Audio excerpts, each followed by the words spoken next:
Ah, look at all of you. You beautiful, bruised, utterly predictable little meat sacks.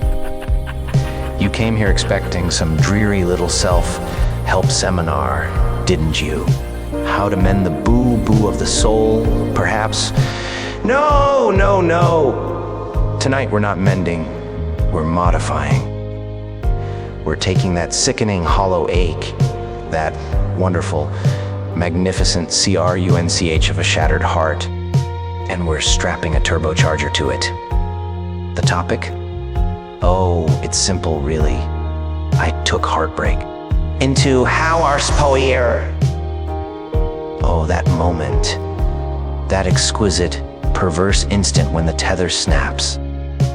You stand there, a little puppet whose strings have been snipped, watching your better half, the one who promised to love the glitter and the grit, the genius and the insanity, walk away. They leave you with a space where your heart used to be, a void that screams not with sorrow, but with a terrifying, beautiful vacuum. And what is a vacuum? It's a pull, a drawing in of everything around it. You expect the weeping, don't you? The dramatic clutching of the chest, the purchase of a family-sized tub of ice cream and a terrible movie marathon. No, that's for the amateurs, that's for the sane people. We, my friends, are connoisseurs of chaos, and for us, these civilized people, heartbreak isn't a dampening, it's a detonation. When they said goodbye, they didn't just break your spirit. They broke the flimsy containment unit holding your true, glorious self in check. People, the world thinks pain is a weakness, a slow leak of energy. They've got it all backward. Pain is power. It's the moment the dam bursts. All that emotional potential energy you wasted on them, on trying to be stable, to be presentable, to be someone they could possibly, predictably love, it's suddenly gloriously free. It surges through your veins like high-octane rocket fuel. Think of it. The human mind is designed for efficiency, for coasting, for routine. But that specific, visceral sting of rejection, it short-circuits the system. It stops the brain from asking, what will they think? Or is this acceptable? The only question left is, how loud can I make this engine roar? That searing hot, all-consuming pain isn't meant to be suppressed. It's meant to be harnessed. That feeling, the one that makes your hands shake and your breath catch. That's the pressure building in the combustion chamber. It's the perfect, violent mix of air and vaporized ambition, just waiting for the smallest spark. And the spark, that's the memory of their retreating back. When you feel that agony, don't waste it on tears. Understand its chemical composition, its concentrated focus. It's a complete absence of distraction. You no longer have the luxury of worrying about someone else's feelings or needs. Your universe has shrunk down to one magnificent burning point. You. Every sleepless night is not spent mourning, it's spent plotting. Every angry thought is not a mental lapse. It's a stroke of genius being refined in the crucible of your misery.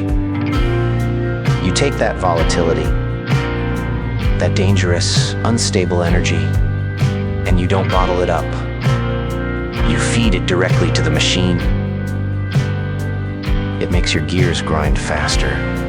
Your revolutions per minute climb higher, far beyond the safe, recommended limits. It gives your life a frantic, thrilling, dangerous wobble that keeps everyone guessing. if you're about to triumphantly finish the lap or spectacularly explode in a shower of brilliant wreckage.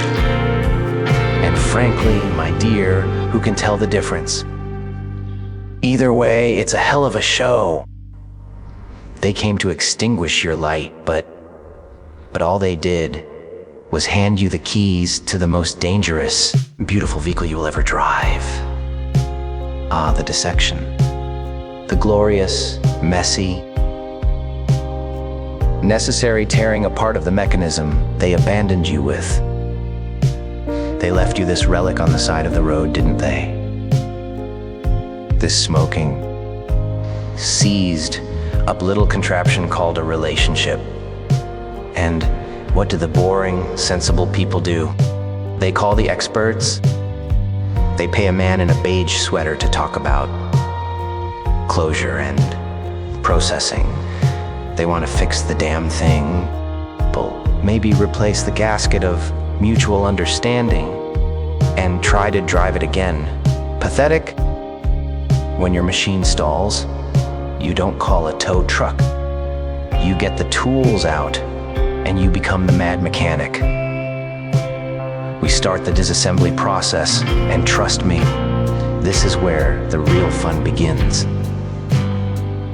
You don't just look at the machine, you violate it. You tear away the polished chrome facet, the cute photos, the romantic traditions, the carefully curated lies you both agreed to live inside. Pull off the body panels, you find the rust underneath, the places where the metal was always weak. Every shared memory is a component, and you examine it not with fondness, but with surgical, cold-blooded contempt. That time they forgot your birthday. That's a worn-out fan belt. The promises they whispered in the dark. Frayed wiring that was never connected to anything real. The subtle digs they made at your dreams. That's corrosion eating away at the frame. We aren't cataloging these flaws for closure. We're cataloging them for ammunition. We're separating the useful metal from the scrap. See this stripped, useless nut? That's the feeling of never quite measuring up. The subtle suggestion that you are always slightly too much, too loud, too strange, too glorious. We don't discard that nut. We sharpen its edges. We take that self-pity, that thick, viscous despair, and we don't clean it off. We realize it's an excellent lubricant for the next phase. The anger. That's the heavy, robust material we need. The blinding, magnificent rage. That's the new piston. It's solid, powerful, and built for explosive force. The key, you see, is realizing that the relationship machine was never about you. People. It was about two people trying to dull their edges to fit into a standardized chassis. When we tear it down, we aren't mourning the loss of the machine. We're celebrating the liberation of the parts. We take the finest, most potent components, the utter selfishness they accused you of, the intensity they couldn't handle, the dark, beautiful humor they tried to suppress, people, and we weld them together into something unique, people, something forged in fire and fueled by the conviction that you are fundamentally, violently better off alone. You are building a new engine, built solely for your speed, powered entirely by the things that made you unlovable to them. It is a machine designed not for compromise, but for utter, magnificent, narcissistic domination. Bull. It doesn't need trust or compromise. It only needs fuel, and you have buckets of beautiful, bitter fuel now. Velocity. That's the gospel we preach now. Forget the sentimental garbage about taking time to heal, or finding yourself. Finding yourself is for tourists. We are building a machine built for one purpose: escape velocity. The moment they walked out, they gave you the single most precious gift a truly ambitious mind can receive: time. All those hours, those tedious, suffocating hours spent pretending to be interested in their dreary anecdotes, folding their laundry, planning some saccharine little future. That time is now yours. It's a vast, empty garage, and you, my friend, are the chief mechanic, and you work around the clock. You are now in the glorious phase of raw engineering. You're not just patching up the wreckage, you are fundamentally redesigning the chassis of you. That soft, yielding frame of complacency and compromise. We strip it down to the reinforced, cold, hardened steel of pure, unadulterated ambition. The romantic dinners, those are now late nights spent coding, painting, composing, scheming, holding hands. That hand is now wrapped around a pen, signing papers, forging your future. Or maybe just adjusting the tension on a ridiculously complicated new scheme. People, every second saved is a pound of unnecessary weight shed from your personal drag racer. And what about the components? Your career or your obsession? Whatever gives you power, that becomes the engine block. You don't just work, you obsess. Every promotion you earn, every contract you land, every rival you crush is a direct result of the supercharger bolted onto your motivation. That supercharger, it's powered by spite. That beautiful, focused, icy resolve to be so successful, so magnificent, so untouchable, that the very thought of their miserable, quiet little life compared to yours becomes their personal, eternal torment. Your sleepless nights aren't signs of distress. They are evidence of sustained, malicious productivity. You don't need rest when you run on pure, distilled resentment. We replace the soft, predictable tires of niceness, the ones that slip on the slightest provocation, with sleek, dangerous slicks that grip only the hard, asphalt reality of your own goals. No more meandering to accommodate someone else's fragile ego.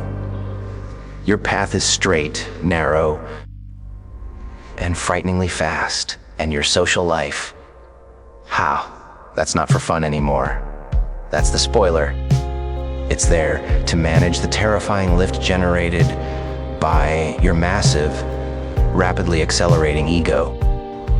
You only engage in connections that validate your newfound power, that acknowledge your velocity. Anyone who slows you down is jettisoned. Every single modification is calibrated to maximize speed and ensure one single, glorious outcome.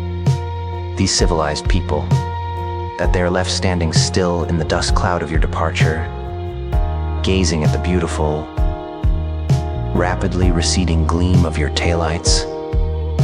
They didn't just break your heart. They handed you a roadmap and said, "Go faster than you ever thought possible." And you, dear apprentice, are going to take the instruction literally. People, you must become the fastest thing they ever saw and the most terrible thing they ever lost. The grand finale. The final lesson in vehicular self-destruction. You've assembled your magnificent, spite-fueled engine. You've embraced the speed. You've achieved maximum noise. Now, the final, crucial instruction, T.H.E. Redline, this isn't a brief burst of acceleration. This is a commitment to sustained madness. people. The red line is the glorious danger zone painted on the tachometer. The point of maximum performance. The very edge of the engine's safe operating zone, where everything is vibrating, screaming, and just one beautiful hair's breadth from a spectacular, firework-worthy explosion. And you, my darling apprentices, must make your permanent residence there. The temptation, you see, is to coast, people, to settle, to reach a certain level of success, a respectable velocity, and then pull back or apply the brakes of moderation or mental health. Don't do it. That is the moment you risk falling back into the soft, treacherous potholes of healing, introspection, and other sickeningly quiet activities. Healing is for broken bones. We are dealing with a shattered soul, and that requires constant, overwhelming power to keep it airborne. You must embrace the instability. The red line is uncomfortable. It smells like hot metal and burning ambition. It means never being fully satisfied, never quite stopping, always asking, how much more can I squeeze out of this engine before the block cracks? That frantic, terrifying edge is your safety net. Because if you settle down, if you allow yourself a moment of calm, the old ghosts will sneak back in. The memory of what you lost, the painful, soft little details you disassembled, they will try to reattach themselves. You must go too fast for them to catch you. This sustained madness is your new purpose. It is the guarantee that you will never be that vulnerable, quiet, predictable fool again.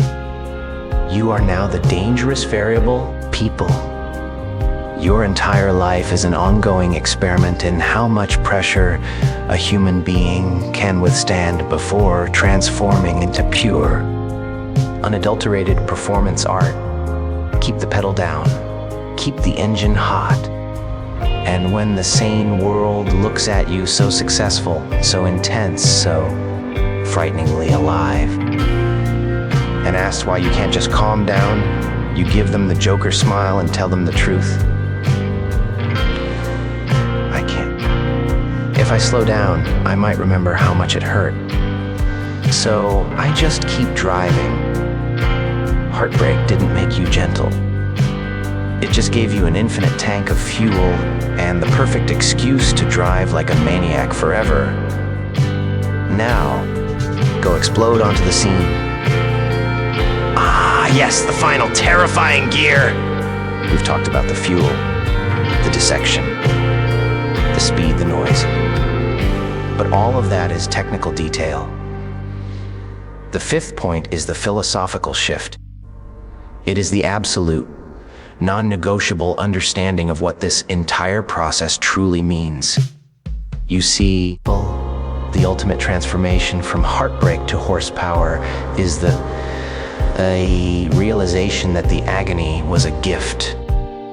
When they left, they didn't just cause you pain, they gave you an excuse, a magnificent, unimpeachable justification to become a monster, to become that selfish, ruthless, driven entity you always secretly wanted to be, but were too polite, too loving to unleash. The heartbreak provided the alibi. It is your shield. If anyone dares to question your unrelenting intensity, your lack of empathy, your terrifying success, you don't apologize. You simply point to the scar, the engine block, the sheer, undeniable evidence of your transformation, and you say, they did this to me. The redline mindset is sustained by this beautiful victimhood. It is the commitment to never, ever let the memory of the slight fade. The moment you forgive, the moment you truly move on. In the gentle, conventional sense, you risk turning off the engine. But the fuel pump runs on residual resentment. Therefore, every success, every goal annihilated, every person you leapfrog on your way to the top must be viewed through the lens of that original injury. It ensures that the machine never stalls. This is the beautiful trap your ex-partner, people, the source of the heartbreak, is now utterly vital to your continued success.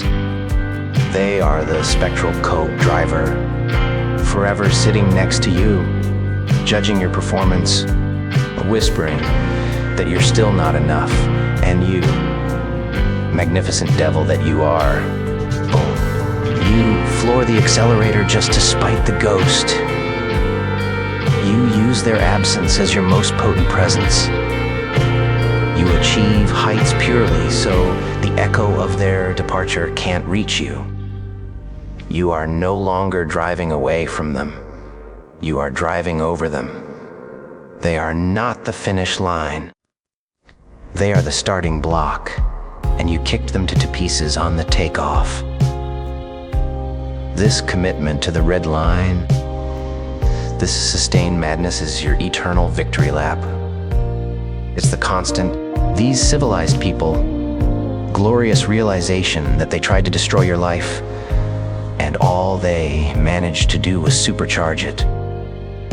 They built the villain. Now you drive him forever.